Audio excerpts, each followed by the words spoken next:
मेघालय की धुंधली पहाड़ियों में भारत के उत्तर पूर्वी कोने में बसा है सोहरा नाम की एक अद्भुत जगह, जिसे बहुत से लोग आज भी उसके पुराने नाम चेरापूंजी से जानते हैं। यह सिर्फ कोई शहर नहीं है, ये एक ऐसी जगह है जो आसमान को पीती है।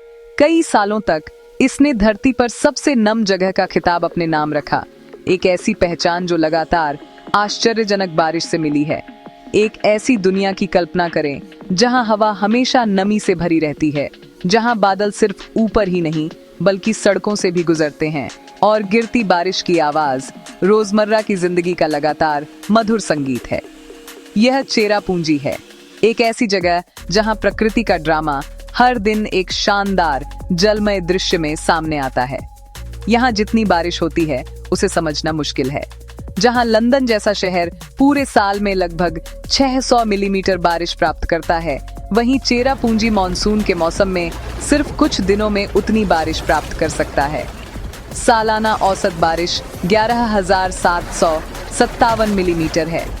ये भारी बारिश लैंडस्केप को एक हरे भरे जीवंत हरे स्वर्ग में बदल देती है, गहरी घाटियां बनाती है और कुछ सबसे शानदार झरने बनाती है जो आपने कभी देखे होंगे। बादल इतने नीचे और इतने भरे होते हैं कि अक्सर ऐसा लगता है जैसे आप किसी एक के अंदर चल रहे हैं। एक नरम भूरे रंग की धुंध हर चीज को एक रहस्यमय और सुंदर आलिंगन में लपेटे हुए है।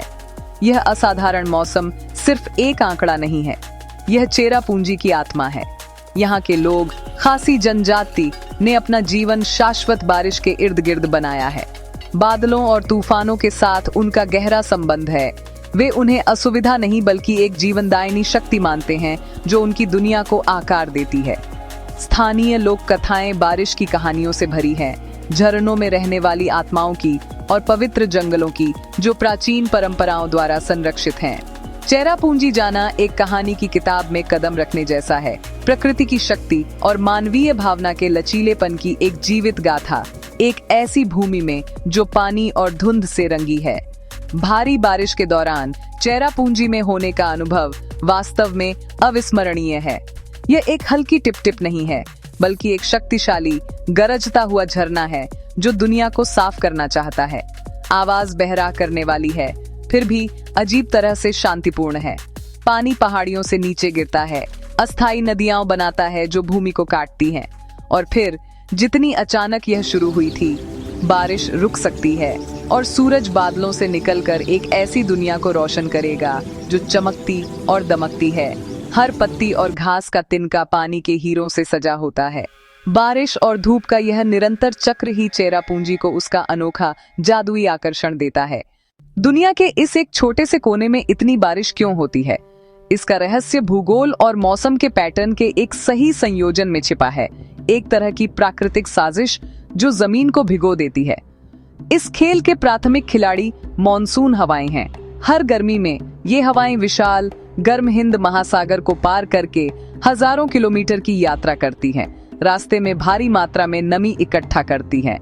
जब तक वे बंगाल की खाड़ी तक पहुंचती हैं, तब तक वे विशाल अदृश्य स्पंज की तरह होती हैं, पूरी तरह से जल वाष्प से संतृप्त होती हैं और अपने भारी बोझ को आगे की भूमि पर छोड़ने के लिए तैयार होती हैं। जब ये नमी से भरी मॉनसून हवाएं बांग्लादेश के तट पर पहुंचती हैं और उत्तर की ओर बढ़ती हैं, तो उन्हें अपनी पहली बड़ी बाधा का सामना करना पड़ता है, खासी पहाड़ियां। ये पहाड़ियां सपाट मैदानों से तेजी से और अचानक ऊपर उठती हैं, एक जबरदस्त बाधा बनाती है। इन पहाड़ियों की अनूठी स्थलाकृति, जो एक विशाल फनल की तरह आकार की है, आने वाली हवाओं को इकट्ठा होने और फिर तेजी से ऊपर उठने के लिए मजबूर करती हैं। जैसे ही गर्म नम हवा ठंडी ऊंचाई पर धकेली जाती है, प्रकृति की एक मौलिक प्रक्रिया होती है। ठंडी हवा अब अपनी सारी नमी को पकड़ नहीं पाती है, जिससे जल वाष्प संघनित होकर घने भारी बादल बनाती है। खासी पहाड़ियों का झुकाव और ऊंचाई इस प्रक्रिया के लिए महत्वपूर्ण है। दक्षिण की ओर की चट्टानें सीधे आने वाली मॉनसून हवाओं का सामना करती हैं, जिससे उन्हें कोई बचने का रास्ता नहीं मिलता। पहाड़ियां असाधारण रूप से ऊंची नहीं हैं, लेकिन वे अधिकतम संघनन और परिणाम स्वरूप बारिश को ट्रिगर करने के लिए सही ऊंचाई तक बढ़ती हैं। हवा का यह लगातार ऊपर की ओर धकेलना एक निरंतर बारिश बनाने वाली मशीन बनाता है जो महीनों तक चलती है। यह घटना, जिसे ओरोग्राफिक लिफ्ट के रूप में जाना जाता है, मुख्य कारण है कि चेरापूंजी और उसका पड़ोसी मौसिनराम साल दर साल इतनी रिकॉर्ड तोड़ मात्रा में बारिश में भीग जाते हैं। इसके अलावा स्थानीय जलवायु इस जलमय गाथा में अपनी भूमिका निभाती है। नीचे के मैदानों पर सूरज की गर्मी एक कम दबाव प्रणाली बनाती है जो एक वैक्यूम की तरह काम करती है, जो नम मॉनसून हवाओं को पहाड़ियों की ओर और भी खींचती है। यह चक्र खुद को मजबूत करता है, एक फीडबैक लूप बनाता है जो मॉनसून के मौसम में तीव्र बारिश को बनाए रखता है। हाल के वर्षों में जलवायु परिवर्तन ने भी इन पैटर्न को प्रभावित करना शुरू कर दिया है। कभी कभी और भी तीव्र कम समय की बारिश होती है, जिससे इस पहले से ही चरम क्षेत्र में मौसम इसके निवासियों के लिए और भी अप्रत्याशित और नाटकीय हो जाता है। इतनी भारी बारिश के साथ रहना चेरापूंजी में जीवन के हर पहलू को बहुत गहराई से प्रभावित करता है। यहाँ की वनस्पति कहीं और जैसी नहीं है। यह प्रकृति की अनुकूलन क्षमता का प्रमाण है। मिट्टी का लगातार धुलना मतलब है कि पठार पर गहरी जड़ों वाले बड़े पेड़ उगने में संघर्ष करते हैं। इसके बजाय लैंडस्केप में हरे भरे घास के मैदान, प्राचीन पेड़ों के घने पवित्र ग्रोव्स और फर्न, मॉस और ऑर्किड की अविश्वसनीय विविधता है जो नम परिस्थितियों में पनपते हैं। ये पौधे चट्टानों, पेड़ के तनों और यहाँ तक कि इमारतों से चिपके रहते हैं, पूरे क्षेत्र को जीवंत हरे रंग के अनगिनत रंगों में रंग देते हैं। इस क्षेत्र में खेती करना अद्वितीय चुनौतियां प्रस्तुत करता है। मूसलाधार बारिश ऊपरी मिट्टी को काट देती है, जिससे पारंपरिक कृषि लगभग असंभव हो जाती है। स्थानीय खासी फार्मर्सों ने अपनी फसलों को उगाने के लिए इंजीनियस तरीके विकसित किए हैं। वे सब्जियों और फलों जैसे अनानास और संतरे को घाटियों में और आश्रय वाले ढलानों पर उगाते हैं, जहां मिट्टी अधिक स्थिर होती है। तेज पत्ता और दालचीनी भी महत्वपूर्ण फसलें हैं। एक ही फसल पर निर्भर रहने के बजाय उनका कृषि कैलेंडर बारिश की लय से जटिल रूप से जुड़ा हुआ है। मॉनसून के लंबे मौसम को विराम देने वाले सूखे मौसम के संक्षिप्त अंतरालों में रोपण और कटाई करते हैं। चेरापूंजी में वास्तुकला लगातार बारिश का सीधा जवाब है। घरों को खड़ी ढलान वाली छतों के साथ बनाया जाता है, जो अक्सर टिन से बनी होती हैं, ताकि बारिश का पानी जल्दी से बह जाए और रिसाव को रोका जा सके। जब वे बाहर होते हैं तो खुद को बचाने के लिए स्थानीय लोग एक अनोखी पूरे शरीर की छतरी का उपयोग करते हैं, जिसे कनप कहा जाता है। बांस और चौड़ी पत्तियों से बुनी हुई यह कछुए के खोल जैसी ढाल एक व्यक्ति को सिर से घुटनों तक ढकती है। उनके हाथों को खेतों में काम करने या सामान ले जाने के लिए स्वतंत्र छोड़ देती है। यह व्यावहारिक डिजाइन का एक शानदार टुकड़ा है जो आवश्यकता से पैदा हुआ है और बारिश के साथ रहने की पीढ़ियों से परिपूर्ण हुआ है।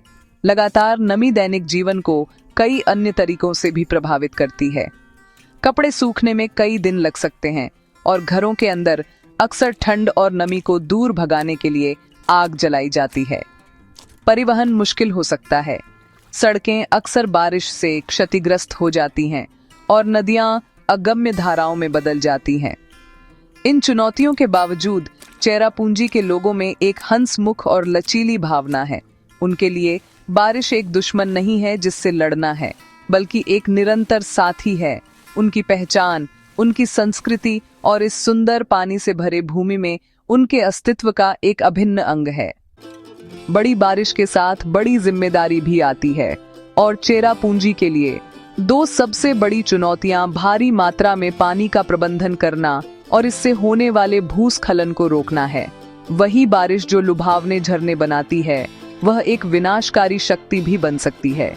जब खड़ी पहाड़ियों की मिट्टी पानी से पूरी तरह संतृप्त हो जाती है, तो वह अपनी स्थिरता खो देती है और मिट्टी और चट्टान के एक टॉरेंट में नीचे खिसक सकती है। ये भूस्खलन एक लगातार खतरा है जो सड़कों को अवरुद्ध करने, घरों को नुकसान पहुंचाने और जीवन को खतरे में डालने में सक्षम है, खासकर मॉनसून के मौसम के चरम पर। इससे निपटने के लिए स्थानीय समुदाय लंबे समय से प्रकृति की अपनी इंजीनियरिंग पर निर्भर रहे हैं। ढलान स्थिरीकरण के सबसे महत्वपूर्ण तरीकों में से एक वनों का संरक्षण है, विशेष रूप से पवित्र ग्रोव्स का। इन प्राचीन वुडलैंड्स पारंपरिक विश्वासों द्वारा संरक्षित में जड़ों का एक घना नेटवर्क होता है जो मिट्टी को एक साथ बांधता है, कटाव और भूस्खलन के खिलाफ एक प्राकृतिक ढाल के रूप में कार्य करता है। इन ग्रोव्स की रक्षा करने और नंगे ढलानों को फिर से लगाने के लिए समुदाय नेतृत्व वाले प्रयास पारिस्थितिकी तंत्र के नाजुक संतुलन को बनाए रखने और नीचे पहाड़ियों पर बसे गांवों की सुरक्षा सुनिश्चित करने में महत्वपूर्ण है। लेकिन शायद स्थानीय सरलता का सबसे प्रसिद्ध और विस्मयकारी उदाहरण जीवित जड़ पुलों का निर्माण है। सदियों से खासी लोगों ने फिकस इलास्टिका पेड़ की हवाई जड़ों को नदियों और घाटियों के पार निर्देशित करना सीखा है। वे खोखले बांस या सुपारी के तनों का उपयोग करते हैं ताकि बढ़ती जड़ों को विपरीत किनारे की ओर निर्देशित किया जा सके। 15 से 20 साल की अवधि में ये जड़ें बढ़ती हैं, आपस में जुड़ती हैं और मजबूत होती हैं, एक जीवित सांस लेने वाला पुल बनाती है जो किसी भी लकड़ी की संरचना की तुलना में कहीं अधिक टिकाऊ होता है, जो नम जलवायु में जल्दी सड़ जाएगा। ये पुल समय के साथ मजबूत होते जाते हैं जैसे जैसे जड़ें मोटी होती जाती हैं। ये जीवित जड़ पुल चेरापूंजी का एक आदर्श प्रतीक है। वे मनुष्यों और प्रकृति के बीच एक सामंजस्यपूर्ण संबंध का प्रतिनिधित्व करते हैं, एक ऐसा समाधान जो टिकाऊ, सुंदर और स्थानीय पर्यावरण से गहराई से जुड़ा हुआ है। वे सिर्फ एक नदी पार करने का एक तरीका नहीं है, वे एक पर्यटन स्थल, एक सांस्कृतिक विरासत और पारिस्थितिक ज्ञान में एक शक्तिशाली सबक है। चेरापूंजी में बारिश सिर्फ एक मौसम संबंधी घटना नहीं है, यह वह कलाकार है जिसने भूमि को गढ़ा है, वह शक्ति है जिसने जीवन के एक अद्वितीय तरीके को आकार दिया है और एक ऐसी संस्कृति के पीछे की प्रेरणा है जिसने बादलों के साथ साझेदारी में रहना सीखा है, एक चुनौती को एक आश्चर्य में बदल दिया है।